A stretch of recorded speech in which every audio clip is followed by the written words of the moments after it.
Yeah, let's just do that for now. One day we can reveal our true forms, I guess. I'm never going to. Okay. All right. Welcome back to Absolutely the Best Podcast, a work in progress. This is Series 1, Episode 5. I'm Zach. With me, as always, is George. Hello. And today we'll be discussing Captain America, the First Avenger from 2011 and figuring out where to place it in our MCU movie ranking. First, we've had a lot of good comments on the clips that have been posted on YouTube and Instagram, so thank you all for that. And I'd like to say welcome to our new listeners. You're listening all over the globe. We have people now in Australia, Nigeria, and Canada. I'm just happy to see people tuning in from all over the place. One last thing before we start talking about the MCU. In my research for this episode, I noticed on Disney Plus, they have the Infinity Saga section. And there's a 3-minute short that they call a Marvel one-shot, even though it's not actually a one-shot. And there's one that sits between Thor and Captain America, and it's called The Consultant. And it's got Coulson and Sitwell sitting at a dinner table talking about how their higher-ups want to get Blonsky, who is Abomination, to be quote-unquote added to the roster. And so I presume this means for the Avengers, but it's not really clear where this takes place because they've put it after Thor and before Captain America. And I presume because it was made, I think it was made after they did Thor. I think it's kind of a retcon because remember when we talked about at the end of Hulk, before the credits, you have Tony Stark walking into that bar talking to General Ross. Right. And he's like, I've always been more of a hardware kind of guy. Right. And I don't know. We were wondering what was that about? We talked about it before. We're like, Why is Stark going instead of Fury? And why is he talking to Ross about trying to get a hold of Banner? Right. Oh, So anyways, I think this is kind of a retcon for all that we were wondering about. Not because of us, obviously, but just trying to set it up. Yeah. So Post set it up. Sitwell and Coulson are sitting there talking about it. They don't think it's a good idea. So Sitwell volunteers to screw it up, basically. Somebody's supposed to go talk to General Ross about it. And Sitwell's like, well, I can go and just do a bad job of it and he won't want to help out. And Coulson says that that's not going to be good enough. They need it to be Stark because Ross won't be able to stand him. And so recall that Stark had agreed to consult at the end of Iron Man 2, which is why this is called The Consultant, right? And so anyways, they have that whole thing. And then they show that whole scene from Hulk where Stark walks into the bar and talks to Ross. So I just thought that was interesting. It was a weird place for them to put it. And I also thought it was kind of weird that it explains, I guess it explains that Stark went instead of Fury because he's the consultant. They sent him because they didn't want it to work. And he wasn't going to get Banner, but he was supposed to try to quote unquote recruit Blonsky through Ross. Because presumably Blonsky's in some sort of prison somewhere that Ross knows about, right? So anyways, I thought that answered some questions that we had. I'm gonna have to check that out. Yeah, it's 3 minutes including credits, I think so. But I never clicked on it. Yeah. Okay, now we can actually move on to Captain America. As a reminder, we assume the listener has seen the movie before. We'll likely cover most of the important plot details, especially on this one because I really like this movie. I kind of got into it a lot in the notes. So we'll cover a lot of the important plot details as part of the discussion, but not necessarily a full coverage of the movie. We do assume that you've seen it, and of course there's going to be spoilers. And in honor of Captain America, I'm going to try my best not to cuss in this episode, but I make no promises. There's probably still going to be some bleeps in here. Or I was thinking maybe I could get the Captain America shield sound, like where it clangs into something. That'd be a good one. I like that sound. Yeah. Captain America is the 5th movie in the MCU series, though mostly first as far as the in-movie timeline goes. With the exception of the first 3 minutes and like the last 5 minutes of this movie, it's all set in like 1942, 1943. And this was originally going to be called The First Avenger: Captain America. And I'm glad that they switched it around. I think it sounds better, Captain America: The First Avenger. What are they going to do? Make the second Avenger? I know. Colon Thor. Every movie thereafter is the second Avenger, the third Avenger. Right. Who would be the second Avenger technically? It's not Stark because he's a consultant. I mean, it'd be Thor because he's. I guess. Oh, actually, no. I feel like Thor would be the first Avenger. He's the oldest out of all of them. That's a good point. All right. Everything is BS. we should wrap this up. The movie is directed by Joe Johnston. He was a visual effects guy turned director. Some of his visual effects work you're going to be really familiar with. He worked on a lot of the Star Wars movies and the Indiana Jones movies, amongst others. Those are the ones that really stood out to me in his IMDb page. He also directed Honey, I Shrunk the Kids, Jurassic Park 3, and a bunch more. I'm not a huge fan of either of those movies, but, they're okay. He's a decent director. I think he definitely proved it in this movie. This is the best movie that I think he's directed that I have seen. We got the screenplay by Christopher Marcus and Stephen McFeely. These guys share a Wikipedia entry. They've never done anything separate from one another, apparently. Before this, they wrote The Chronic, Dr. Dre's album, Chronicles of Narnia. After Captain America, they wrote the other Captain America movies, as well as Infinity War and Endgame. And then they wrote Gray Man, Pain and Gain, and Thor 2. Those are okay. Well, I never remember Thor 2. I've seen it a bunch of times. Don't remember it. But Pain and Gain was pretty entertaining. And I liked the Gray Man. I thought it was good. Chris Evans is like the bad guy in that, right? Chris Evans is in there, so is Ryan Gosling. Yeah. I was just chuckling because I didn't really like all three of those. I mean, they're not good movies, but I enjoyed the first two, and I couldn't tell you about Thor. Or Thor 2. I'll eventually get to that. Thor 2. Yeah. I'm gonna have to take a lot of notes because I'm not gonna remember it. Like the second I finish watching it. So let's get into the movie a bit here. What were your thoughts and memories of first seeing it and thinking back on Captain America: The First Avenger?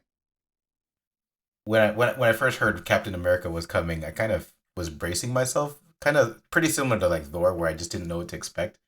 But for Captain America especially, I was just really bracing myself for it to suck because, I mean, for me, let's face it, he has a shield, he has those stupid wings on his helmet, and he doesn't have any powers. He's probably 4 times stronger than like the best Olympic athlete, maybe 8 times stronger. I don't really know what it scales to, but he doesn't have a cool suit of armor. He doesn't have a hammer that plows through an army of frost giants. He's just kind of like how cool can he be? Also, at the time, Chris Evans to me was still the Human Torch. I really liked him in that he was like the best part of that Fantastic Four series. Yeah, totally. Yeah, I thought he was just really funny, and I've never seen his other movies, so I just kind of questioned whether he had the kind of gravitas needed to portray somebody like Captain America. You didn't because in the you didn't see Sunshine before this? Oh, you know what? That's right. Was Sunshine before this or after? Yeah, it was like I think it was 2008 or 2009. That's right. He was in it. Yeah. Huh. He's really good in it. He was really good in it. He's the pragmatic character in that one. Like he knows what needs to be done. Doesn't like it, but like, that's the way it's got to go. That's a good movie. If anybody hadn't seen it, go check out Sunshine. Kind of maybe a little goes off the rails a little bit at the end, but super good movie. Sorry. Anyways, I interrupted you. Yeah, no, I didn't remember. I did see Sunshine. I really loved Sunshine, actually. That's great. I watch it like once a year. We should cover that one someday. I do rewatch it pretty often, actually. It's one of my favorite movies. Also, Danny Boyle, also a big fan of his. Yeah, we'll do the DBCU. Right. But like Captain America in the comic books especially, he gets like these really awesome lines where we can go into Civil War a few movies in, but in the Civil War arc in the comic books, he actually tells Spider-Man this like quote that just really, I think the original version of this quote is like from Mark Twain, I think it is. But he says something to Spider-Man because Spider-Man's trying to convince him, just sign, just join us. And he's just telling him, like, it doesn't matter what the press says. It doesn't matter what the politicians or the mob say. It doesn't matter if the whole country decides that something wrong is right. This nation was founded on one principle above all else, the requirement that we stand up for what we believe in, no matter what the odds or the consequences.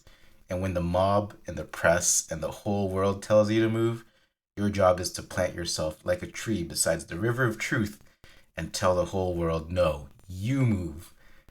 And like that, I mean, that quote is just pretty heavy.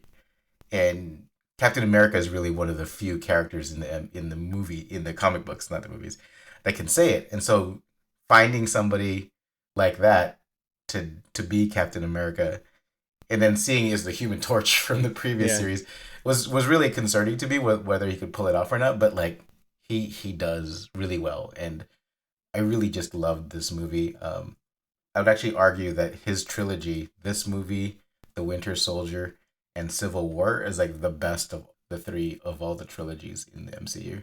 Oh, absolutely. I mean, that's the best MCU trilogy for sure. Yeah, I wonder if it's even better than Christopher Nolan's trilogy, because the third one was just kind of whack to me. Oh, for the a second. Batman, Yeah, the Batman trilogies. yeah, yeah, yeah, yeah. Oh, it's definitely better. It's definitely better. I Yeah, mean, the first two, at first I was like, what trilogy did he do? I totally forgot that he did the three Batman movies. Yeah, yeah, the third one kind of lost it for me. And a lot of people think the second one's better than the first. I like them about the same, but for different I like them reasons. about the same. Yeah. Yeah. So my memories on this movie, I saw it shortly after being laid off the first time I was laid off. I made the mistake of seeing it in 3D, so it was kind of, it was kind of dark, but I still liked it. Something I didn't think about till after the fact was I don't really see, other than one scene maybe where Captain America's throwing his shield, there's none of that like this is in 3D kind of thing happening, you know? Was it the scene where it was the fire behind him and he Yeah, was throwing I the think shield? so. I mean that's my guess. I saw it 4 days after opening, midday movie. I don't like crowded theaters because other people are annoying. This was another character, kind of like Thor, that I thought it could easily be goofy or corny, but wasn't at all. And Hmm. I basically want to be Chris Evans. He's awesome, and I'm sure my wife wouldn't mind if I was Chris Evans. Seems like a really great person too. Yeah, yeah. So far. So, getting on to the main discussion, right when I started the movie, I was like, God damn it, are they starting at the end of the movie? Because I knew you were gonna hate that. I've complained about that in Iron Man and I complained about it in Thor. Yep. I had totally forgotten about the very beginning of this movie. I'm a hypocrite. I feel like this is different. It's kind of like a stinger for the end of the movie, and it's not really telling the narrative out of order. I feel like it's like an X-Files cold open kind of thing, and like we're gonna get to that eventually. And by the time you do get to it, which they don't even like really come back to it, right? It's just like he crashes into the ice, and then the next scene is basically him waking up 70 years later, right? I'm jumping way ahead. But anyways, you forget about it by the end of the movie. So like with the other ones, it's like, let's start here. We're going to tell 10 minutes of movie and then we're going to jump back and do another 10 minutes. And then we're going to go back to where we were. And I don't know, that annoys me. This this scene just starts off with the basically you're gonna need one hell of a crane, and I did think it was like a UFO at first, I thought and the same thing. Yeah. I think just the angle that they were the angle of that wing, Right. they did it on purpose. I think, Absolutely. That was on uh, purpose. but I noticed that you and I both liked that laser cutting scene Yep. when they went That was cool. to get in. That I'm was a pretty sucker cool. for a good laser cutting scene. See Yeah. also aliens. But yeah, I think what got me was the swiping of the snow, and you see what is clearly like Captain America's shield. And then when the guy goes, I don't care what time it is, this one's waited long enough. When they were, I think it was like the Secretary of Defense that they were trying to wake up. Yeah. Um, then you knew it was like somebody important. Yeah. And that's why I think that starting the movie this way works. Whereas if they had saved it for the end of the movie after he crashes in the ice and then put this scene in there and then had him wake up, there's no tension or anything. It's just like, oh, here's where they discovered his body. Right. So from there, now we do flashback all the way to 1942 in a place called, probably going to pronounce this wrong, Tonsberg, Norway. That sounds about right. Yeah. Who's there, George? Hugo Weaving, who I hate, I really hate it, but every time I see him, I just hear Mr. Anderson show up in every time. Except this time he's instead of a suit, he's in a Nazi uniform. Yeah, But yeah, we got Hugo Weaving playing Johann Schmidt slash Red Skull. I think he's a better character than Agent Smith. I mean, they're both like despicable in oh, their own 100%. way. Yeah. Yeah, Yeah. but And he's just great at anything that he's in. I don't know that there's a bad. Has he ever been in a bad role that I've? I'm sure he's been in bad movies. Well, I I'm mean, sure he has to have, right? Matrix 2 and 3 aren't great. Fair, yeah. But not But because he's of him. Not because of him. I not mean, he's because of just him, yeah, right? yeah. I guess that's your point. Yeah. And then you get like the first sighting of the Hydra logo on the hood of that car when it comes through. Yep. And yeah, I think like just before he comes in, three of his little goons are struggling to push the lid off that sarcophagus.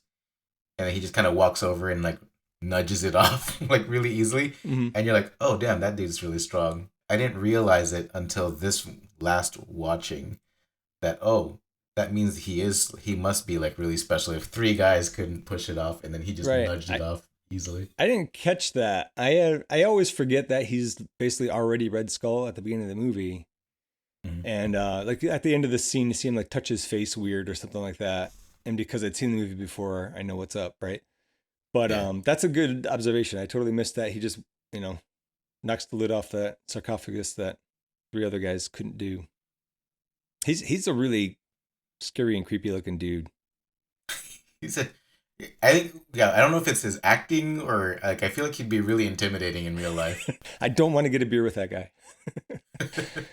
He was the not first. Seth Rogen. You don't want to smoke Yeah, out with him. exactly. He was the first and only choice, I guess, for Schmidt too. Like they wanted him and they got him, and he nails it. Yeah. Yeah, he comes off this super smart guy and he's like talking about the Tesseract and he's like, yeah, this is a fake. And then he finds the real one in the wall. Yeah, I'm yeah, just like, wow. yeah, yeah. Well, I fall for it every time. I fall for that fake every time. I'm like, oh, what? Like, why was that so poorly hidden? Right. And then yeah, it wasn't the right one. And you don't know this yet. I don't think you even find out in this movie, but the Tesseract contains the Space Stone. This whole scene where where Schmidt comes in the old German car and like the setting and everything, all of it reminds me of Indiana Jones, Raiders of the Lost Ark stuff. It's got those vibes to it, and I love that. It's one of my favorite movies. Schmidt steals the Tesseract from the old guy, and the old guy says, "You will burn." And Schmidt says, "I already have," then touches his face in a weird way. And that's the part when I always realize, oh, he's already Red Skull. Right. So then we go to a New York City Army recruiting center. Oh, right. And then that's where tiny little wimpy Steve Rogers is trying to enlist. And he talks about how you're the bully, George. I totally am. He's explaining his father's dead, his mother's dead, and just being in the military is in his blood. And then you find out he has asthma. And so the doctor denies his request to enlist as basically him saving his life and not letting him go. Yeah. But, and we got Chris Evans as Steve Rogers. We already discussed Chris Evans a bit. He's pretty much great in everything. Sunshine, Glass Onion, Scott Pilgrim. He was in Scott Pilgrim too. Yeah. He's so great in that. But this is my favorite role. I was going to say this is his best role. I don't know about that. This is my favorite role of his. I'm sure that's something else he's better in, quote unquote. But and there was some alternate choices here when they went to casting, and I'm not going to list them all, but here was a few that were interesting. Ryan Phillippe, I think it's pronounced. John Krasinski, Zachary Levi. I'm definitely glad not him because he became Shazam, right? Yeah, and then turned out to be like an anti-vaxxer weirdo. Jensen Ackles is an interesting option because he's basically the anti-captain hero in The Boys now, The right? Boys. Soldier Boy or whatever. Say, He's awesome in that. I really like him, but as a bad guy. Wyatt Russell, who's kind of the anti-Captain America in the MCU now. He becomes the agent, or I forget what he's called. He becomes temporary U.S. agent. Captain America. Is it U.S. agent? I think that's it. Something like that. that. Yeah, U.S. agent. Yeah. In a mediocre TV show, I thought it was okay. Falcon and Winter Soldier. That was it. Yeah. Falcon and Winter Soldier. Yeah. Chris Pratt was considered. We all know he became Star-Lord. I think that's a better part for him. So much better. And Dane Cook. I don't know, man. Like, there's no way he could be like the honorable, do what's right kind of guy, I think the closest out of that list would have been John Krasinski. Yeah, but I'm glad it's not him. Chris Evans is like way better. Yeah, because everybody else, I don't know. And then regarding Chris Evans as Steve Rogers, something that came out of the extras was he had to beef up for the role, and he did a good job of it. They used He did not skip leg day. he did not. They used a mix of effects to achieve the puny look that he has at the beginning of the movie. So they used a double for a lot of the shots when he's little, and sometimes they had to digitally skinny up the guy who was the double because he wasn't skinny enough still. Yeah. And then sometimes they just shrunk down Chris Evans digitally, and all of it looks pretty convincing, I think. I know you have a complaint later, but yeah, there's one area. Yeah. There's one area in particular, and it's in my notes somewhere. Yeah. Well, I think we'll get to it. We'll get to it. For the most part, it looks good. It holds up better than I remembered. And then I was thinking, if it looks this good in a 2011 movie, why does a de-aged Harrison Ford's mouth at the beginning of Dial of Destiny look like it came out of a PlayStation 3 Silent Hill cutscene? It is so weird and off-putting. I had to turn it off, man. I couldn't get through the beginning of that movie. It was weird. Wow.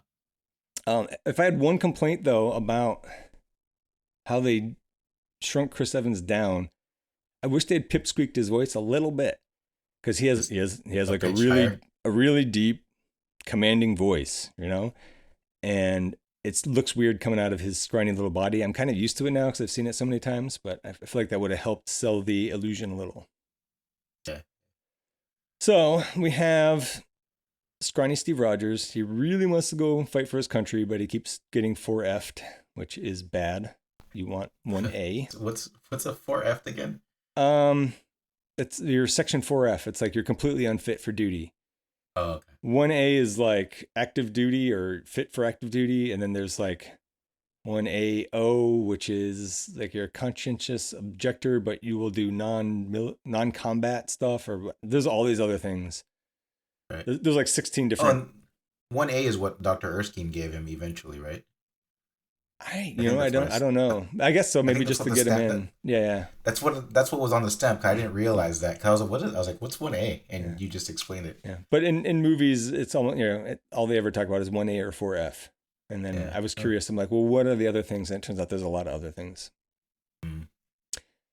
So he gets denied with his 4F stamp, and then they show him at a movie.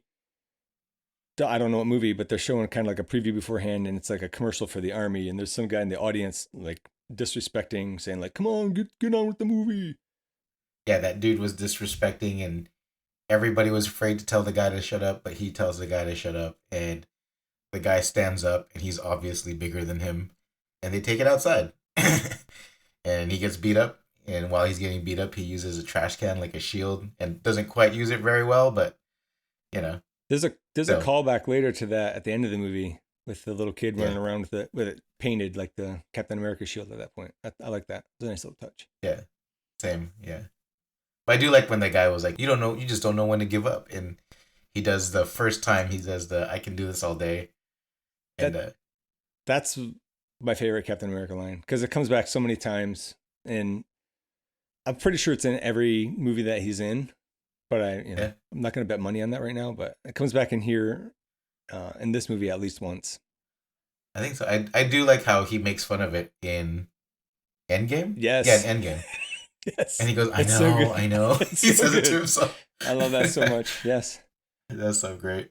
And then you also this is also the same scene where Bucky comes in, but Bucky like totally saves him from the bully. He's very noticeably larger than Steve. Bucky is James Buchanan Barnes, and he comes in, kicks the bully's ass, literally.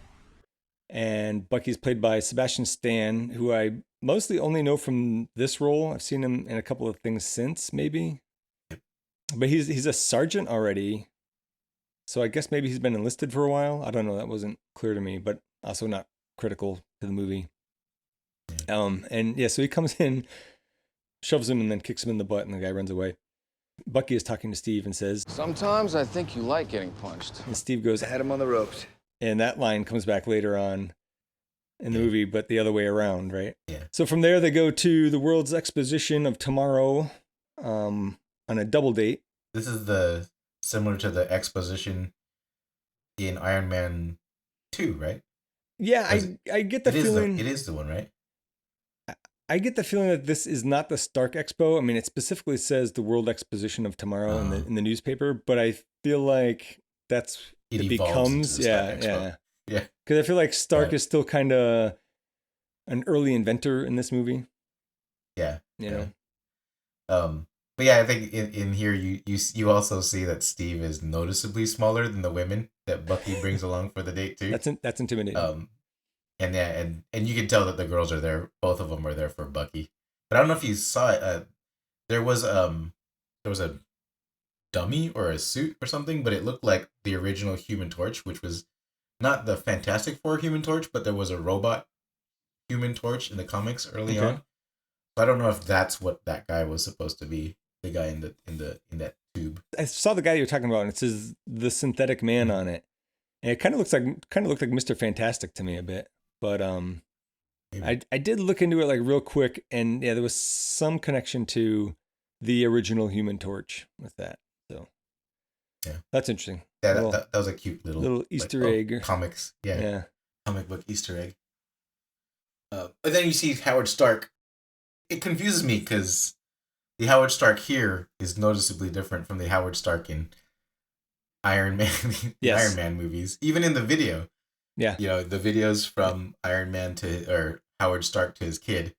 So that kind of threw me off a little bit. But this Howard Stark makes a presentation of a flying car, and it was going pretty well until it didn't. Yeah, he called it graviton inversion technology in a car. I like the guy playing Howard Stark in this.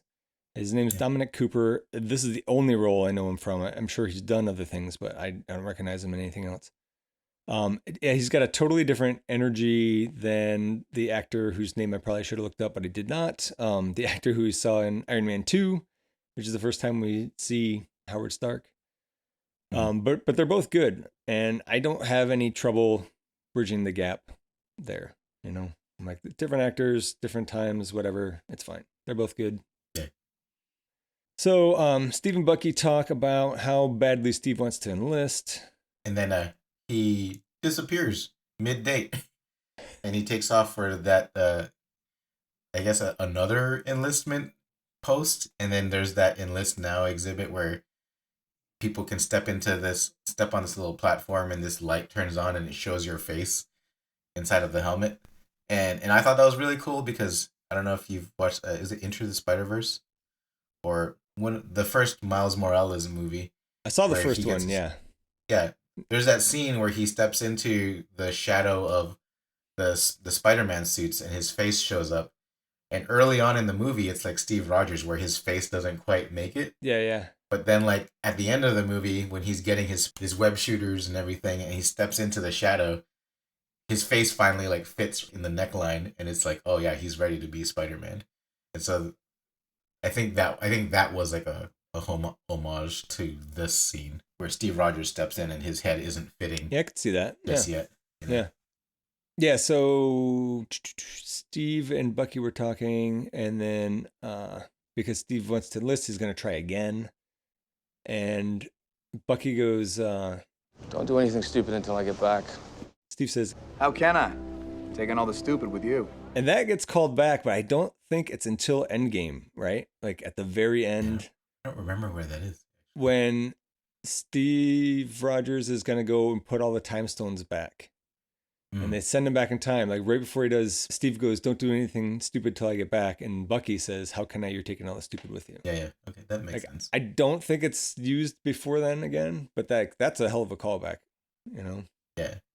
I think I just really like how you just see right off the bat how tight these two guys are. Like they're talking shit to each other. Yeah. I mean, it's like, it's Rhodey and Tony, right? Yeah. The same like buddy energy there. Who's Thor's buddy? Still working on it. I don't know. I think in the background, nobody sees him at first, but Stanley Tucci, pretty awesome actor. I thought he was great as Dr. Erskine, but he's sitting back there and he sees just like how worthy Steve Rogers is just by like listening to their interaction and just listening to the conversation about him wanting to like enlist and stuff. So I thought that was nice. Bucky heads off with the two women.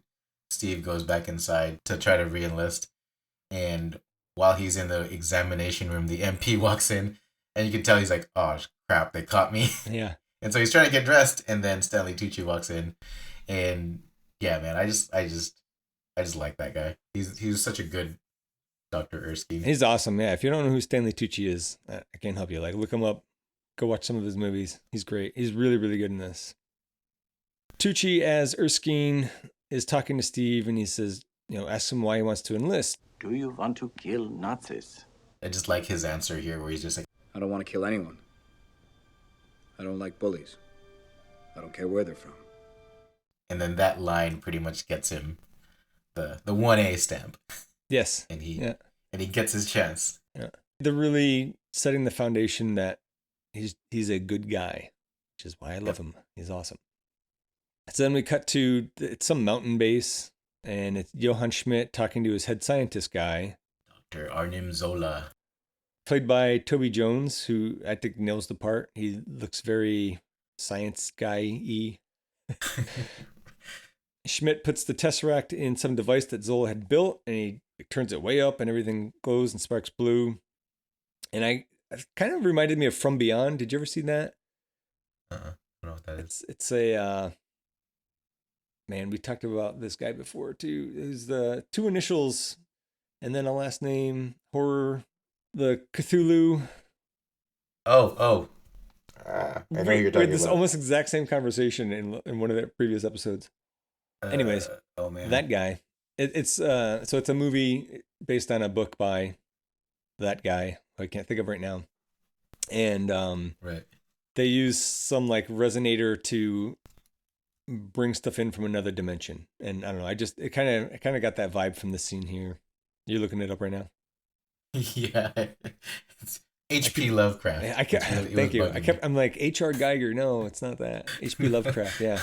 H.P. So, anyways, yeah. So, okay, yeah. So everything glows and sparks blue. It reminded me of From Beyond right there. So if anybody's seen that, maybe you know what I'm talking about. And the plan is that they're going to take over the world with the power from the Tesseract. Yeah, it's weird because the Tesseract is so much brighter in this movie, and I didn't really notice it at first until I watched. I think I watched the Avengers. Yeah, I watched the Avengers. I cheated and watched the Avengers, and then I went back and watched Captain America again, and I was like, "Huh, it's a lot brighter in this movie." Just a weird thing that I noticed. Maybe I'll notice it being more dim in the Avengers. Yeah. Interesting thing in the extras, actually, they had some like before and after effects kind of thing, and the Tesseract for shooting, it's just a cube with a grid of 5x5 blue LEDs on each side, kind of to get the lighting. It's pretty cool. It kind of looked cool just like that, actually. But so then we go to boot camp, and we get the introduction of Agent Carter. It's Margaret Peggy Carter. I don't know how you get Peggy from Margaret, but that character is played by Haley Atwell. She is a beautiful woman, really cool character. She's a MI6 British agent, and some recruit starts mouthing off to her, and she puts him in his place, like tells him to put his foot out, and then she steps on it and socks him in the mouth. And then right at that moment, then we get Colonel Chester Phillips, played by Tommy Lee Jones, who's perfect for the role. He comes in, and he's basically like, yeah, well, that guy deserved it. Right. So this is at the SSR, the Strategic Scientific Reserve, and their whole thing is to create the best army in history. And there's definitely some super soldier talk in there. And I don't think these guys knew what they were signing up for. I don't think so either, because didn't Steve didn't at the time of his signing up, when Dr. Erskine stamped him, he was like, "You're getting your chance," and then he didn't exactly tell him. Yeah, they weren't like, we're gonna, I don't know, genetically modify you or something.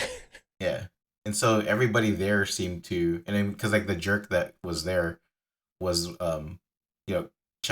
Colonel Phillips actually was like, "Why don't we give it to him? Why don't we make him strong?" Right.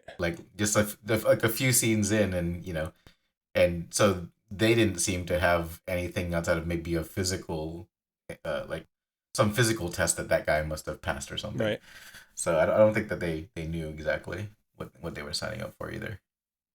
But Steve Rogers is noticeably tiny compared to everybody else in this this training program.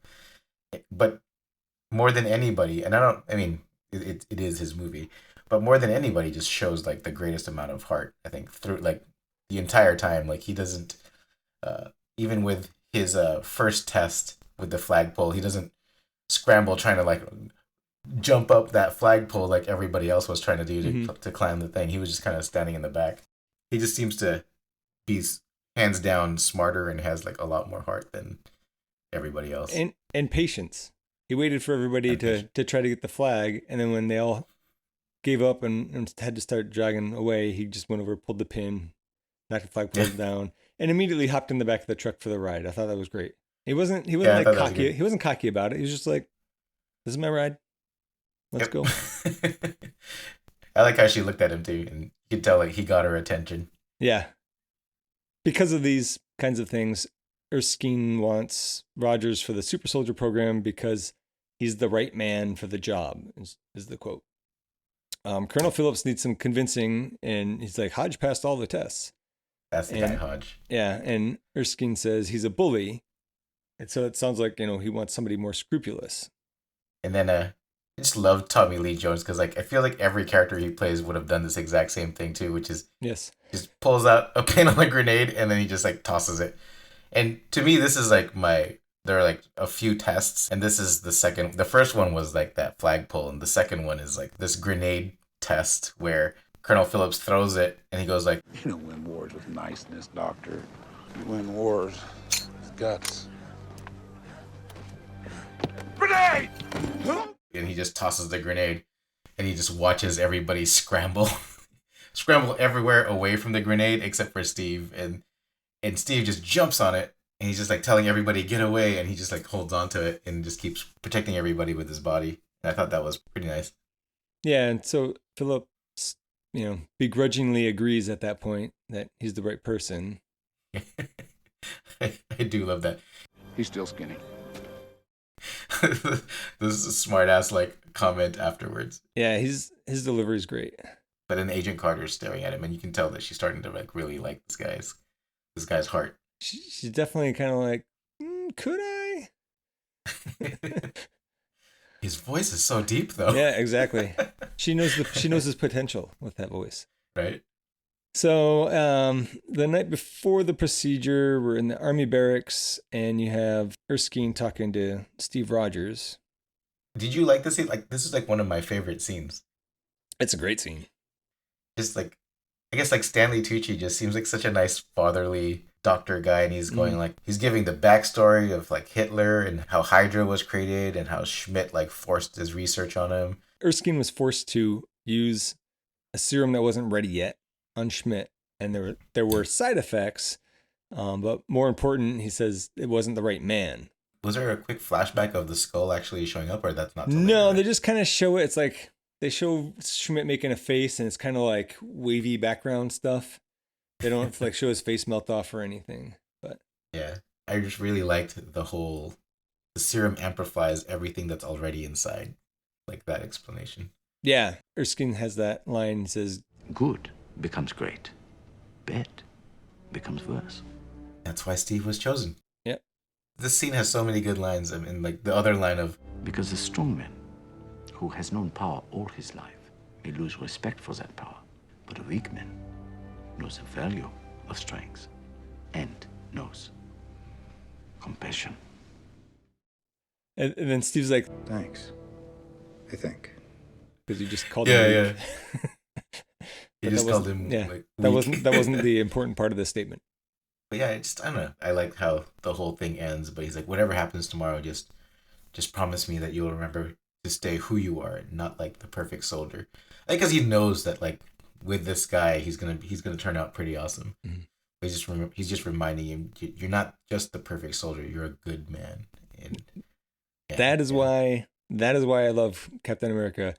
He's the epitome of a good guy. He is a good man.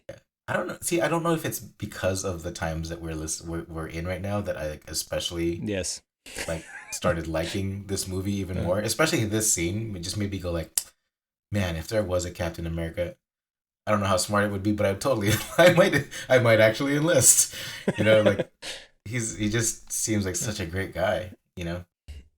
Okay, then we go back to the mountain hideout, and you have Zola talking to Schmidt about locating Erskine. So Schmidt thinks he's found Erskine. I guess he's been looking for him. And I'm pretty sure he's Red Skull here. You only see him in silhouette, but like with the angles of that silhouette, I think he's Red Skull. And I really like the way that they don't show Red Skull at first and they just kind of slowly reveal him. You can tell that there's something weird going on at first, and then here you see the weird shape of his face, and then finally later on you see the whole Red Skull. Yeah. Zola says, I don't see why you need, regarding locating Erskine, Zola says, I just don't see why you need concern yourself. I can't imagine he'll succeed. Again. that pause that he has, he's like, oops. That was a good save on his part, sure. You know, I just realized that whole scene gives me that Darth Vader vibe. Yeah. Where like you can't see his face exactly, but like the helmet's coming down and you're just like, huh, what was that? Off screen, I kind of inferred this part because I don't think they show anything, right? Like off screen, he sent this undercover agent Heinz Kruger to intercept the serum and to kill Erskine, right? And because that's what happens. So I presume that he was sent by Red Skull. So then it's procedure day. This is another good scene, the ride to the experiment. And Steve is like, I got beat up there, I got beat up there, I got beat up in that alley. Yeah. And then Agent Carter gives him another layup for like perfect lines. And she's like, did you have something against running away? And he's just like, You start running, they'll never let you stop. You stand up, you push back. Can't say no forever, right? I'm just like, man, this guy just has all the lines. Yeah. Doesn't even realize it. Right? But yeah, then he has that awkward conversation with her, and you can tell that she's really starting to like him because he's like, calls her a dame, calls her a beautiful woman, and he's just like, just totally fumbling all over everything. He's like trying to backpedal that. Right. The dance conversation thing happens, and then he just tells her, I was just waiting for the right partner. And then you can tell that in her eyes, you can just tell that she's like really moved by what he just said. And then they get to the secret. She knows he's about to be hot. Right? But all of this makes him coming out of the pod like that much more, her reaction to him that much more funny. Yes. But they get to the secret facility. You see Howard Stark there, Dr. Erskine's there. They've clearly been busy. I forgot that Howard Stark was involved in the transformation. I don't know why he would have been in the movie otherwise. But I was like, oh yeah, he's involved in this when I saw him there.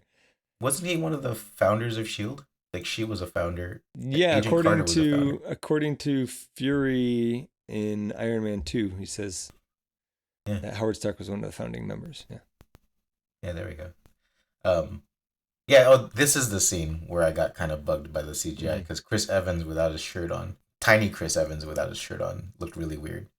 Like, his head just looks kind of like a Funko Pop thing over this tiny ass body. Like they maybe were a little overzealous shrinking his tiny ass body, and that kind of annoyed me during that just during this scene. I think when he had clothes on, it was easier to ignore. Well, I mean that was my recollection, but when I watched it this last time, I didn't think it was that bad. And this particular scene was composited, where they had the scrawny actor and they basically put Chris Evans' face over it. In the Disney Plus extras, there's a montage of before and after effects of them like shrinking Chris Evans down, or some of the compositing of the bodies, or even the compositing of different explosion scenes, the train heist scene coming up, all kinds of stuff like that. It's like 3 minutes, totally worth your time. It's really cool to see. That's all to that, yeah. There was something else that bugged me, but we'll get to that in a second. Okay. Yeah, then he gets injected with the serum. His eyes flash open, and I think maybe I didn't make the connection the first time, but I definitely made it this last time. Like, his eyes flash open pretty much the same way that Banner's did when he turns into the Hulk, except nothing happened. Right. Yeah. So the serum infusion is followed up by exposure to vita-rays.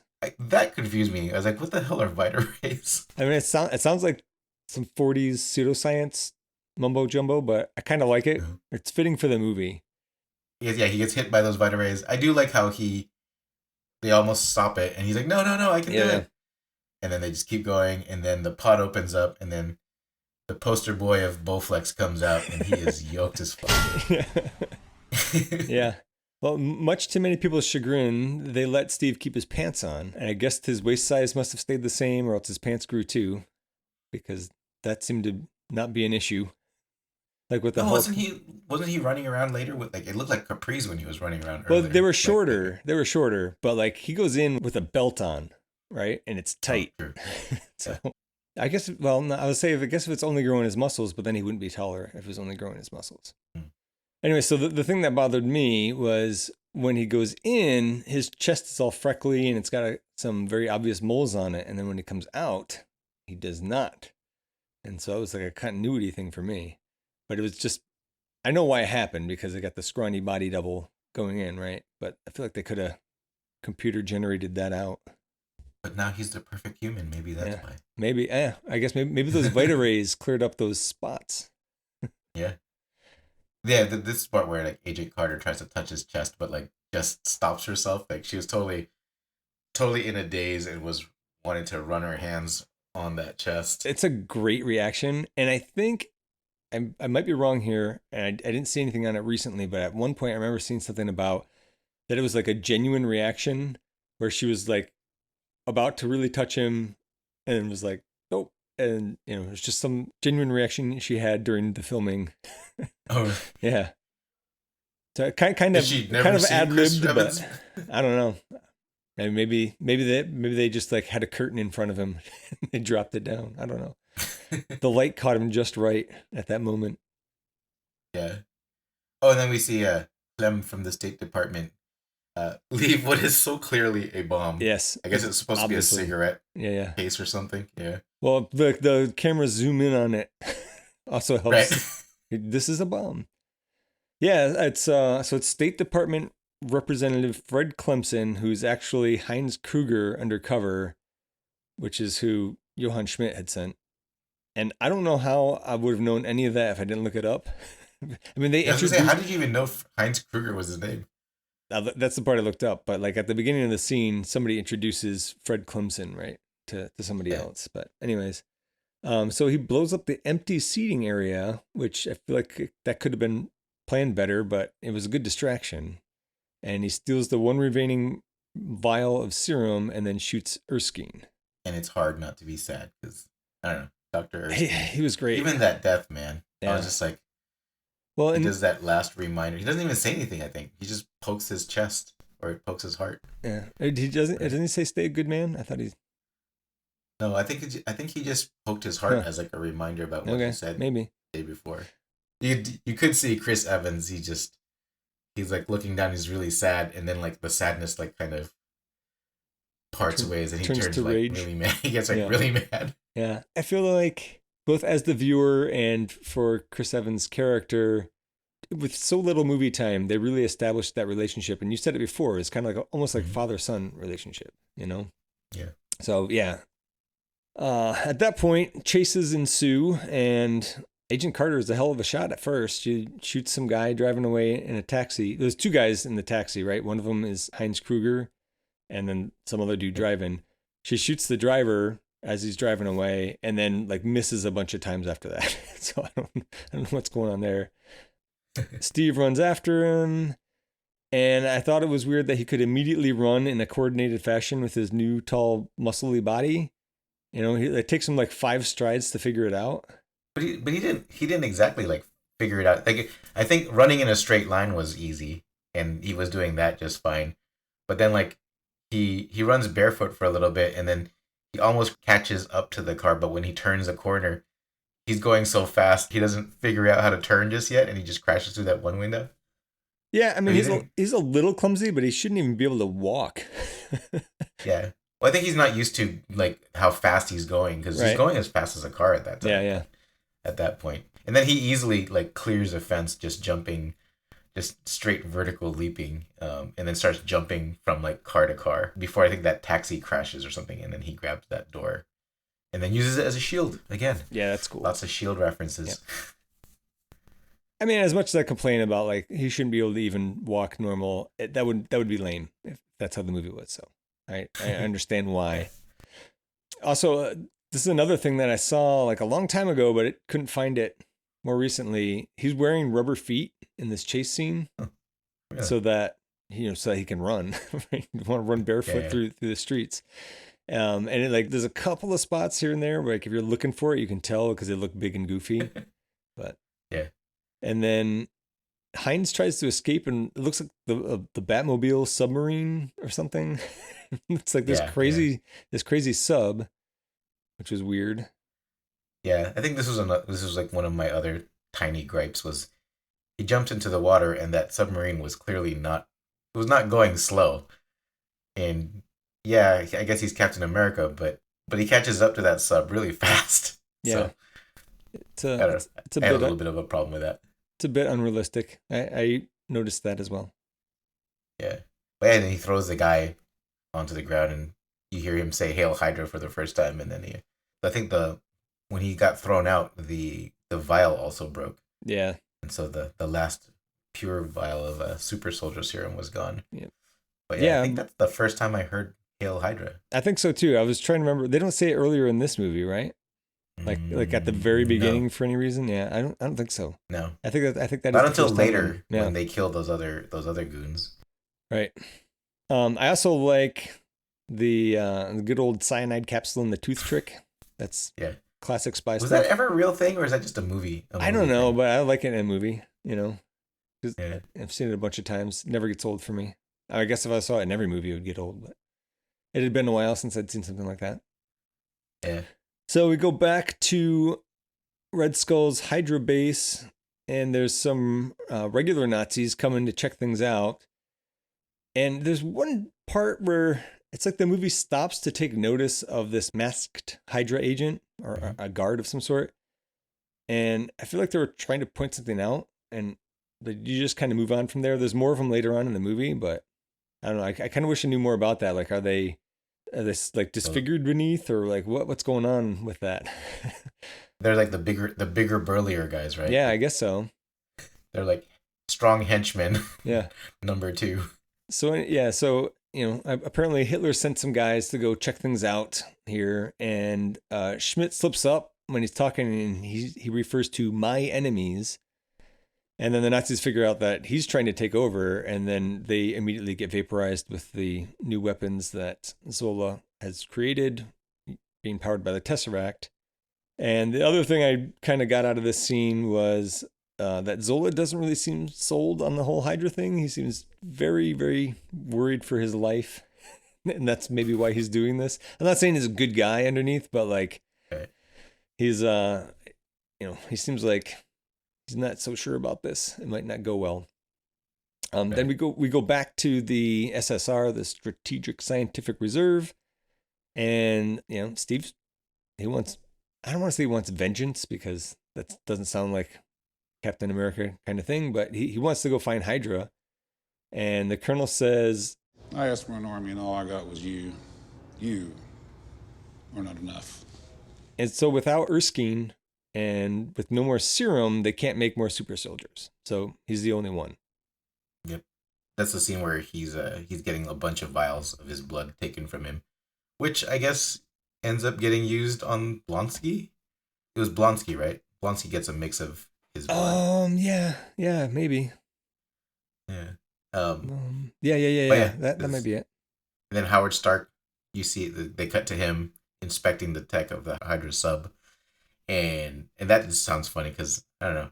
It was weird to me that he was like amazed that the tech in the Hydra sub was like years ahead of what he had, because he was coming up with that flying car thing, and he had it kind of going. That was just a really complicated or more sophisticated submarine. Tommy Lee and his folks they're talking about taking the fight to Hitler, but Steve Rogers doesn't get to go because he's one of one, and the senator decides to turn him into the symbol of freedom to sell war bonds. Was that a senator? Because I felt like he was in marketing. Oh, I thought it was a senator. I don't know. I think you're probably right. I was just like, who is this dude? He was just annoying, so I assumed he was a senator. Yeah. I assumed he was in government. Yeah, it's a safe bet. Like I said, I think you're probably right. this part of the movie didn't really do anything for me. Like it was just this all the musical bits. You don't like a good musical? Huh? You don't like a good musical? I like this part. I didn't think it was annoying at all. It could have easily dragged on, but I like the segment. You get the corny Captain America helmet that he's wearing during like all the stage productions, and it's kind of a pseudo montage. You like a good montage, George? Yeah, I do like a sort of a montage of him getting better at the performance. I don't know. I thought it was good. Yeah, I mean, I guess his comic accurate suit comes up, which is the one with the wings on the cowl, and then the really bright stars and stripes in the front. So that part was kind of interesting. And then the first version of his shield, which looks like the one with the pointy end at the bottom, that also makes it's a first appearance. But I did think it was good. It was a nice way of integrating the Captain America comic books and the movies that kind of built on the mythos of Captain America, like all the stuff that Agent Coulson was a huge fan of. Like, yes, I think if they'd only shown the Captain America cards that Coulson ends up collecting, that would have been pretty awesome. I started watching Avengers as well, and I was like right around that part. And like I don't want to get into it. We'll save it for that episode. But it's only one episode left. Yeah, it's the next episode. It's the next one. So yeah, we'll talk about it soon enough. Yeah, but he's doing all that song and dance. He's punching Hitler I guess 200 times or something is what he said in the movie. And then he gets to Europe, where it seems it's a little bit harder, and real soldiers just aren't as enthusiastic about seeing him. Yeah, Agent Carter's there, or she shows up there. She gives him a little pep talk. I feel like Chris Evans' acting in the scene is really, really peak. He still seems like the scrawny pipsqueak here. No offense to pipsqueaks. And Agent Carter tells him that the crowd was bad because they got ambushed by Schmidt that day, and only 50 of 200 men returned. The rest were either killed or captured. And then she says, that's all that was left of the 107th. And Cap's like, the 107th? Because that's Bucky's infantry. And I went back and checked. I was like, they must have said that earlier on in the movie, and he does. He says it like after he saves Steve from the bully in the alley. He says something about like, the 107th finest or something like that. But I like it that they didn't lean on that too much, and remind you of it all the time. Sorry, I'm getting ahead of myself here. Captain America goes to Colonel Phillips and asks if Bucky is among the dead or the missing, and Phillips says he is. There's a deleted scene right before that showing the 107th fighting Hydra, and Hydra has the Tesseract-powered weapons. And I was glad that they cut that, because I don't want to say you forget about Bucky, but you don't know how important he is to the movie, and certainly how important he's going to be to later movies. And you don't, like he says the 107th, it's kind of a throwaway line. And I feel like if they had left that scene in there, it's like, hey, don't forget about Bucky. Like something bad's going to happen to Bucky. And then here you get it where, Cap gets the news. He's like, 107th, that's Bucky's infantry. And then, I feel like it has better impact that way. Does that make sense? I mean, I think maybe they cut it so that it would seem like Hydra wasn't using the Tesseract-powered weapons yet. Right.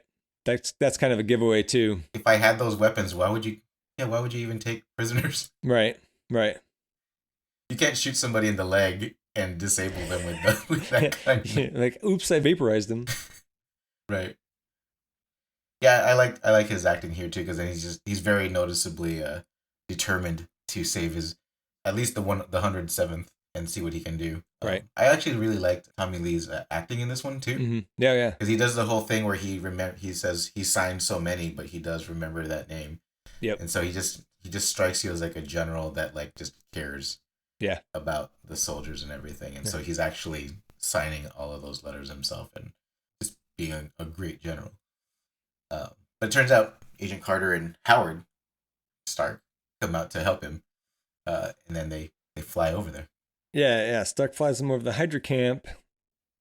And there's a little bit of, I don't know, I want to say it's like a red herring. It's not really critical to the movie or anything, but I feel like there's hints that maybe Stark and Carter are hooking up. Stark makes some comment while they're flying over with Captain America still in the plane. Stark makes a comment to Carter about stopping for fondue on the way back. And it seemed very much like they were romantically involved. And I'm sure that this was well before he met Tony Stark's mom, right? It's like 1942. Tony was born in what, 60 something maybe. Yeah, your affinity for dates is way better than mine. I'm just guessing. And so Steve has the line. He's like, So are you two? Do you fondue? and I thought it was just like a funny line that he said, but then later on we find out that he doesn't actually know that it's food. Right. But I mean, it does seem like Carter and Stark are hooking up. So I don't really blame him for thinking that. I took it totally differently. I thought that Howard was just trying to hook up with Agent Carter, but he never got anywhere. Yeah, I could see that for sure. Yeah. She just ignores him. Yeah. You know what I mean? Yeah. You might, yeah, you could be right there. Sure. I mean, why wouldn't he want to hook up with her? Right. Yeah. I mean, so can't hurt a guy for trying. Yeah. We cut to the production of the Valkyrie, and Schmidt is checking up on Zola's progress and tells him to increase throughput 60%. The prisoners doing the labor are replaceable. And I was just like, that is how so many corporations think of their workers these days. It's like, you wear somebody out, they're going to quit or get fired. There'll be somebody to replace them. And like, that annoys me. Especially now. Yes. We see some of the captured U.S. soldiers, and I again forgot that Neil McDonough is in this. He's great. He plays an absolute psychopath in season 3 of Justified, which is a great show in general, and we should do a podcast on that someday. We should, because Phil loves it. Your wife? I've been meaning to watch it. Maybe we should do a podcast on it where I'll watch an episode and I can give it like my very fresh. Have you not watched it? I have just watched it. I haven't watched it yet. Oh my gosh, yeah. It's on my list. Oh, it's so good. It's so good. Want to. Even like they just brought it back for like one more season. Even that was pretty good. Not everyone in that was great. I won't get into it, but for the most part, it was good. So I love Timothy Olyphant in everything. Yeah, he's great. Yeah. So, anyways, Neil McDonough's in this. And he's playing Dum Dum Duggan. Yes, in the comic books, he's easily one of the most recognizable because he has that hat, and he also somehow is still alive. I think in the comic books, he's actually part of Shield. Like in modern day, he's part of Shield. Yeah. Huh. In the comic books. Yeah. Yeah. That was a real mustache, by the way. He grew that thing. So Captain America lets out a bunch of the POWs. He finds Bucky tied up in some lab, I guess. Mm-hmm. And he says, I thought you were dead. And he goes, I thought you were smaller. Mm-hmm. I thought that was pretty. Even though he was like tortured, he still manages to get the plucky retort back. Yeah. And I don't know. Yeah, it's just nice. Yeah, the Bucky Cap relationship was great. Yeah. So I guess Schmidt thinks that the site's been compromised and then sets a bunch of explosives to blow it up. I mean, I guess if you're a madman, that makes sense. I love the clock timers. They're the old school. Oh, yeah. Flippy. I really liked that. It reminds me of just the clocks in those days. Mm-hmm. But yeah, and then the Red Skull and Captain America have their first fight, which ends up in a draw. But it's really interesting seeing Captain America when the Red Skull punches almost through his shield. You can tell Captain America goes, "Oh, this is the guy." Yeah. Yeah, Red Skull confronts Steve Rogers and they exchange blows, and you see part of Red Skull's face pull away, like by his eyes. It's like another hint that something's not quite right. But then at that point, he just pulls his whole face off, and Bucky goes to Steve. You don't have one of those, do you? That cracked me up too.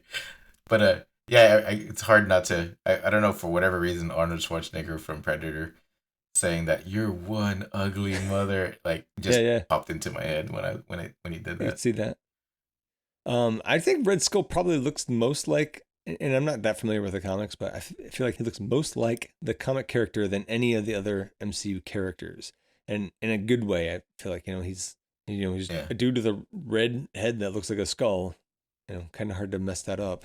And the Destroyer already looks pretty cool. On point too. Oh, I haven't seen that in the comic. I might have to go look at comic book pictures of that because that thing was awesome. I mean, I guess that counts as a character. So Schmidt sends Zola to drive his hydromobile while he takes some rocket helicopter of some sort. It was kind of weird. Obviously, Bucky and Cap escape, but the movie tries to make you think that maybe they didn't for a second. You cut to Colonel Phillips dictating a letter about Steve Rogers being presumed dead, but then you see everybody come strolling back into camp with a bunch of other POWs. Yeah, he comes back the hero. You totally get the vibe that Dr. Erskine's smiling down upon him because he's just totally living up to the potential that Dr. Erskine believed in him. There's a Stan Lee cameo here, which gave me a chuckle. He plays a well-decorated vet in the audience where Captain America is supposed to accept the Medal of Honor. And so somebody comes out to talk to the person on stage who's going to present the medal. This other guy comes out to tell him that Captain America isn't there. And Stan Lee is sitting in the audience and he goes, I thought he'd be taller. that was pretty good. There's a Disney Plus deleted scene between this and the next one where Stark says to Captain America, aren't you supposed to be getting the Medal of Honor? And Steve Rogers says, I'm done with the press circuit. And then Colonel Phillips comes in and says, Rogers, you just embarrassed a United States Senator in front of a room full of reporters and 10 members of Parliament. You deserve a medal just for that. that was pretty good, but I feel like they just cut that for time. Sounds like a Tommy Lee Jones line. Yeah. So now Captain America is actually recruited to help eradicate Hydra. And he puts together his team, the Howling Commandos. Yeah, at the bar, he asks a bunch of the POWs, who I guess are the Howling Commandos. He asks them to join him. I do like that he has that conversation with Bucky after the other guys agree. And he's like, are you ready to follow Captain America into the jaws of death? And then Bucky does the hell no. That little guy from Brooklyn who was too dumb not to run away from a fight. I'm following him. Yeah, that's Man, I mean, I feel it's like a good line. Bucky's a good guy too, He is. He really is. Agent Carter comes in, turning heads, and tells Cap that Howard has some equipment for him to try out. I do like this part where Sebastian Stan's like, I'm invisible. I'm turning into you. This is like a horrible dream. Bucky has like the best lines in this movie. He's got some good ones. Yeah, she did totally ignore him. The next day at the SSR, again, the Strategic Scientific Reserve, Steve shows up to see what Howard Stark has for him, and I forgot that Natalie Dormer was in this movie. The first time I saw it, I don't think I had any idea who she was, but she's Marjorie Tyrell in Game of Thrones. And long story short, she starts kissing Captain America, and Agent Carter sees it, and there's a little bit of exchange of words, and like this is where you find out he's like, well, you two fondue to her and Stark, and Stark's like, it's just cheese and bread. He didn't know that. So I guess Carter and Stark aren't hooking up. I guess that makes sense with what you said, that probably Stark has tried and failed. So then we got Howard Stark showing Steve all the different prototypes of shields that he's making. Captain America likes the vibranium shield. It's just a circular shield. And then Agent Carter helps him test it out, so to speak. That's pretty funny. Just straight shot at him. He looked like he was pretty happy. He's like, oh, this is it. This is my shield. What do you think? And then she just starts shooting at him. Yeah. She's not mad, though. And she's like, it works. Yeah. And now we're going to get a montage of taking down Hydra. This was great because you see his updated uniform, which makes way more sense than the USO comic accurate one that he had. He looks more rugged, looks more just like a tougher and more practical suit. But just seeing the updated uniform that he's wearing while he's wiping out the Hydra bases is pretty neat. I caught a continuity error here. Oh? There's a scene of him riding his motorcycle away from a blast. This is probably another one of those scenes that was like, it's in 3D. But Cap is riding his motorcycle away from a blast, and you see him riding away with nothing on his back. And then it cuts to him as seen from the front, and he has his shield slung behind him. So negative points there. Very, very small negative points. Cap starts doing cool things with his new shield, such as throwing it like a frisbee, and it returns like a boomerang. He also broke open the lock on that tank with it. Oh, yeah. He's just like, he's punching down with it. Yeah, it's pretty cool. Red Skull's getting super pissed that his armies are getting wiped out. They're at one site after a battle, and there's one guy there, and he says, I'm sorry, Herr Schmidt. We fought to the last man. And immediately, you know, he should not have said that. Schmidt's like, Evidently not. saw that one coming. Right? Cap and the boys are going to hijack a Hydra train, and they zipline onto it, which is a really cool sequence. Cap and Bucky get sealed off from one another in between cars and have to fight some powered up Hydra agents. And this is where the I had him on the ropes line comes back. So like they get separated. Steve takes out his guy and then goes and saves Bucky. And then, you know, Bucky's like, I had him on the ropes. I know you did. I like that callback. But then we see Bucky gets knocked out of the train and falls to his death, never ever to be heard from again, for sure. Yeah. I had this thought of why didn't Cap just destroy that guy's gun? And Bucky wouldn't have died. Yeah. Especially since he saw how strong it was. Yeah. I watched that part again when I saw your note. Yeah. And I think part of it is he's in a hurry to get back to Bucky because he like takes that guy out and immediately uses that guy's gun to blow a hole in the door, and then he goes and saves Bucky. Yeah. Also, like if you like, how is he going to destroy the weapon? Is he going to use his shield? Like when he busted the lock open, what happens when he destroys that weapon? It's got like the Tesseract powered stuff in it. Who knows what's going to happen if you destroy that weapon? We had that scene. I don't know if it was here or later on, before this or later on, where Stark had that, not even a pea-sized piece of blue glowing something that they took from one of the weapons, and it blew up inside of this glove box, whatever they were working in, and it damn near killed him. So I don't know. I don't think Cap's really to blame here, but yeah. So Dr. Zola was on the train and got captured, and then Colonel Tommy Lee Jones questions him. This is a really good scene. I like this one a lot. It's Tommy Lee Jones at his best. Toby Jones, who plays Zola, is really great in it too. They have good dialogue here. Basically, the whole thing is about the fact that Zola didn't off himself with a cyanide tooth like every other Hydra agent they've ever captured. So Tommy Lee Jones wants to know where Red Skull's target is going to be, and Zola just says, his target is everywhere. Because he wants to take over the world.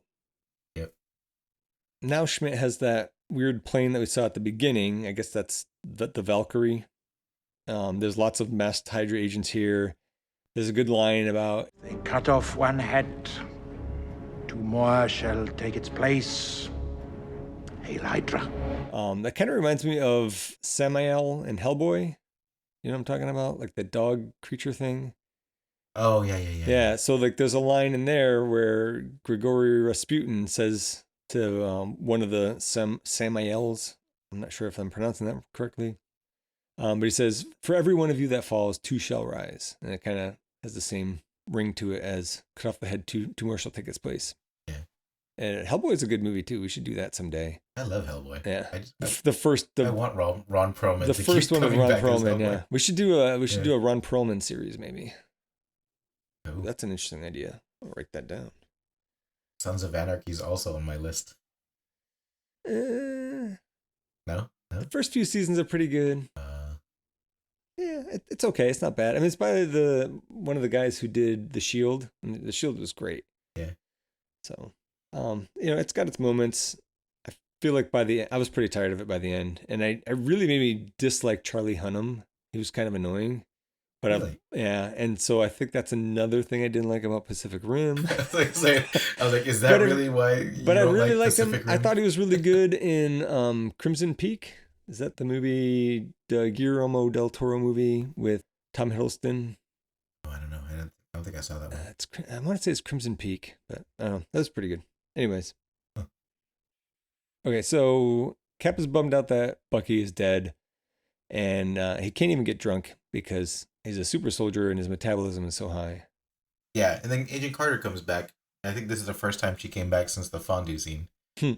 And tells him that it was Bucky's choice and you have to honor it. He wanted to follow him. And yeah. You shouldn't disparage that choice. Yeah, that's a good point. So there's people planning to attack the current hideout in the Alps, and one of the Howling Commandos, I guess his character's name is Jim Morita. I had to look this up. It's played by Kenneth Choi. But he says, so what are we supposed to do? It's not like we can just knock on the front door. And Cap's like, why not? That's exactly what we're going to do. You can tell he's pissed by then. Yes. But yeah, the final battle. Hydra motorcycle. Were the Hydra motorcycles e-bikes? Because like, I guess they must be, right? If they're look... Tesseract powered. Yeah. Also, like, why would you ride with a grenade hanging out like in the back where you can't? Like, that made no sense to me. For movie purposes. Yeah, I guess, yeah. To make it easy for Captain America to blow them up. There's some good fighting scenes here with Captain America kicking a bunch of asses. Yeah. You can tell he's definitely much better at using his shield and predicting his trajectory after like, every throw. Like, he just tosses it, and then he just happens to be there when it comes back to him.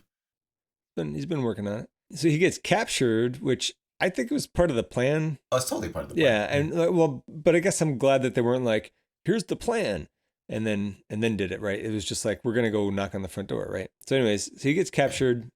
Red Skull's beating the tar out of him. Yeah, and more great lines when the Red Skull's asking him, "What made to you so special?" Nothing. I'm just a kid from Brooklyn. And then he just does the "I can do this all day" line again too. Yep, love it. The Howling Commandos show up to rescue him, quote unquote rescue him, because this is all part of the plan. And then basically everybody starts storming the base, and everybody starts blipping out of existence because they're getting shot by the Tesseract guns. It's a kind of interesting way of getting around like graphic violence, right? Rather than having people like blown apart, like in The Boys or something, you're just kind of zapped. Was it a PG movie? No, I think it's PG. I'm pretty sure it's PG-13, but I'm not sure. Okay. What was Ragnarok then? I think almost all the MCU movies are PG-13. Because Ragnarok had that scene where the spikes were coming up, just like stabbing everybody. That's why I thought maybe it's maybe it's an R. I don't think there's been an R yet. I think Deadpool 3 might be our first. Or I guess it's not called Deadpool 3. Deadpool and Wolverine might be our first R movie. I could be wrong. This is the first time for everything. So, the Howling Commandos show up, and Agent Carter and Colonel Phillips are there as well, and everybody's fighting it out. And Carter saves them from a flamethrower Hydra agent at one point, and I appreciate a good flamethrower scene. There's also like another time when Carter and Cap nearly kiss. You can tell that they're like, but it's not the right time because they're in the middle of a battle. Red Skull starts to fly away in the Valkyrie, and Cap can't catch the plane on foot, but Phillips and Carter show up in this rattled car and drive him up to the plane. She finally does kiss him, and then Phillips looks at him and is like, "I'm not kissing you." Yeah. He also has some great one-liners. Yes. There's a bunch of great quotes in this movie. So Steve gets on the plane. Phillips and Carter narrowly avoid driving off a cliff, and then we're on the plane. And the first thing we see is like these. They look like bombs to me at first, but I guess they're like miniature planes that somebody can fly. And one labeled Chicago and one labeled New York. And like, would you really label them for their destinations? And like, would you use big English letters? Like, I don't know. I guess since somebody's flying them, maybe it's important to know which one to get into to go and to go where, but I don't know. It just made me laugh. So there's more awesome fighting Hydra agents. Some of the bombs, or the planes, whatever you want to call them, some of them get dropped early, and then sometimes the Hydra agent falls out with one. I thought that was great. You're just falling out of a plane. I always like something like that. And at this point is when I realized that they're manned bomb planes. Are they supposed to like just drive it into suicide? Yeah. What's the Japanese word for that? Kamikaze. Yeah. I guess that's what it is. Anyways, so Steve Rogers ends up falling out with one of the bomb planes, and there's another agent on top of it with him while there's another one flying it. And the guy on the outside actually hits the prop and splats, which is awesome. Which is straight out of Indiana Jones and the Raiders of the Lost Ark as well. That was great. I think that in general that whole aerial fight was pretty cool. Yeah. The little mini. I was on the fence with the little helicopter jet thing, but like the little mini bomber prop planes were pretty neat. Yeah. It was a similar design to that helicopter jet thing, which Yeah. But yeah, it made a little more sense here. But yeah, all this was cool. It was fun, exciting action. Didn't reuse the same trick over and over again. Didn't drag on too long. So Cap gets control of that bomb plane, flies it back into the plane, and he tries to sneak up on Schmidt, and they're fighting. The plane controls get a little messed up, which makes for a little more interesting fighting where it's basically falling out of the sky. It's almost like fighting in zero gravity, right? And then Red Skull eventually evens it out. At this point, Cap knocks Red Skull into the power source and it knocks the Tesseract out of it. Red Skull picks it up, and now we start to see the power of the Space Stone inside of it. You see like all of space just kind of appear around him for a second, and then it like vaporizes, melts him, and kind of zaps him away in an effect that reminded me of the Bifrost, actually. And so he's out of the movie, certainly never to be heard from again. The face melting scene. Infinity War. I know. I was being facetious. It was the same thing with Bucky. I said we'll never see him again. The face melting also reminds me of Raiders of the Lost Ark, right? The end of that one. At this point, the Tesseract melts through the plane and falls somewhere unknown, never to be seen again. Certainly. I'm being facetious again. And so now Cap has to down the plane in the Arctic because several of the bombs are armed. And so he's going to put it in the water so that he doesn't risk blowing up people somewhere populated. That was a really sad scene. I might have teared up a little bit. Maybe. I might have too. My eyes might have got a little sweaty.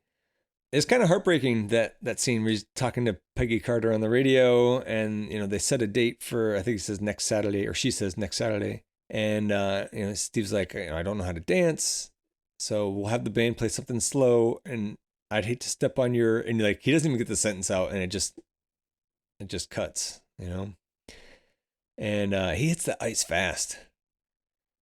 I forget what Rhodey said to him. Was it Infinity War? I think it was Infinity War. It was either in Infinity War or like Civil War. But he said something to the effect of like, "Why didn't you just jump out of the plane?" Did he? I don't remember that. But I need to. We'll revisit it when we get to that movie. But yeah, I was thinking kind of the same thing watching this. I was like, why didn't he just jump out? Like he had plenty of time. He was aiming it down already. And he's Captain America. There was lots of holes in the plane that he could have just ran to and then just jumped out of. Mm-hmm. But anyway, I don't know. I just presumed he was knocked out. It was a pretty high velocity crash. America. Doesn't mean he can't be knocked out. I'm sure it's happened before. Fair. Or I'm sure it happens. But would he have gotten frozen so fast? Yeah, I don't know. I do think that the magically frozen for 70 years and then exactly, and then unfrozen and he's fine. It's a bit of a stretch for me, but we're talking about super soldier serum that's already phony. So fair. Actually, I have something about that a little bit later on. So then we have Howard Stark looking for Captain America, and he locates the Tesseract in the Arctic Ocean. So that's how that is recovered. So I was just joking about it never being seen again.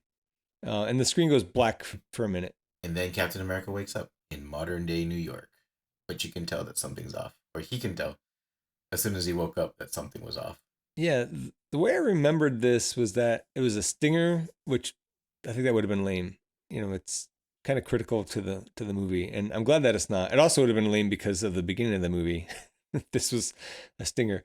But yeah, it's present day, but the room he's in is made up to still look like the 40s, and yeah, he thinks something's up. He probably thinks he's been captured, and then he fights his way out, and then he's in present day New York City. And then Nick Fury shows up, and he's definitely a bit more badass and more serious, like in the early years of like the MCU, because especially compared to his stint on the Marvels, where some of his lines in the Marvels, I'm just like, Nick Fury, the badass, wouldn't say that kind of stuff. People mellow out with age, Yeah. Yeah, so Nick Fury shows up with a bunch of S.H.I.E.L.D. agents, basically tells Cap that he's been asleep for nearly 70 years. And then he's like, are you going to be okay? And Cap's like, yeah, but I had a date, and that's the end of the movie. There's an extended version of the final scene. I think this was in the Disney Plus extras. where when they get out to New York City into the streets and Fury shows up and they're talking, Steve Rogers asks, he's like, how am I still alive, or how am I alive? And Fury says he doesn't know, but he speculates, it could be the serum or the extreme cold. And it felt like this led into the "Are you going to be okay?" question a little better, instead of like, "You've been asleep for 70 years. Are you going to be okay?" Yeah. But at the same time, I don't think it was critical for that to have been in there. I think I already covered the part about being frozen in ice at random and thawing out. Seems kind of far-fetched. But maybe it's best not to think about it too much. There's no mid-credit stinger. I guess that post-credit scene where Cap is just pounding the crap out of that punching bag. And then the Avengers trailer. Yeah. I would have preferred a stinger to a preview, but I'm sure at the time that I saw it in the theater, I was crapping my pants. So, good enough.